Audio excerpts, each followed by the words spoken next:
lithe liphuma la namhlanje ilanga kwezwakala imfengwana amarifu kwathi ingoma kwayeluzelwa amahlangothi wonke emthambothini kwaNdebele lapho kunzinze khona isigodlo sakwaNzunza Mabhoko bekubuthwa abantwana bazongena ebuthweni lentanga yakwaNzunza lokho kuthi ukuthi bazokusuka kesinye isigaba sokukhula baye kesinye ngokwekambiso kaNdebele okhulumela isigodlo sikaNzunza Mabhoko edzinyana likaPhephe umntwana enkosi uZilani Mahlangu uthi kuhle nakunje isigodlo sithokozile.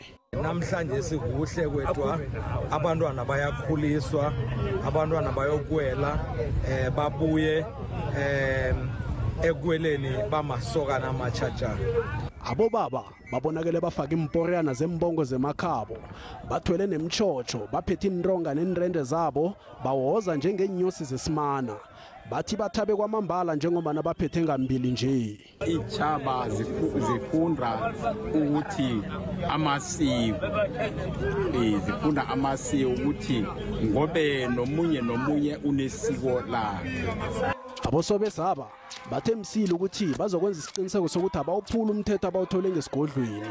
Ngakelinye ihlangothi amasokana bekahluwile azwana amandla ajokola bizelana estikini ngesiqubulo esithi elinye nelinye isokana ngemva kwesihlangu salo bambale bebathi umzimba uyazithunga abanye bathi hlubula ubetshwe sokana uyathwenya barithene njalo bakhuphana ikani bafuna ukubona bona ingwenya ngibani iswazi belithuthumba koropani intombi etshatsha kuthabalala intombi engwenya umseko babuthakathaka akachideli nokuchidela sidlwa livalo lo chidelako naye uzincengela ngokubambela ingwenya ezirithana ke inkipa nandazilasela namaswazi.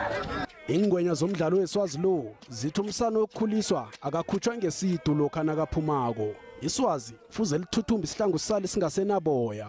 Ukubethola iswazi kwethu sikhombisa ukonyana inkosi ithabile ayinathabile so umsalo simkhipha ngomoya omuhle ekhaya bayazwala ukuthi umsalo uyokwela. Abasegwabo bazokubuthwa kusasa kunye nekukhambeni kwamalanga emakhosaneni wakezinye indawo ezinamandebele awiselako eMpumalanga, eGauteng, eLimpopo kunye neTlhagwini Jingalanga.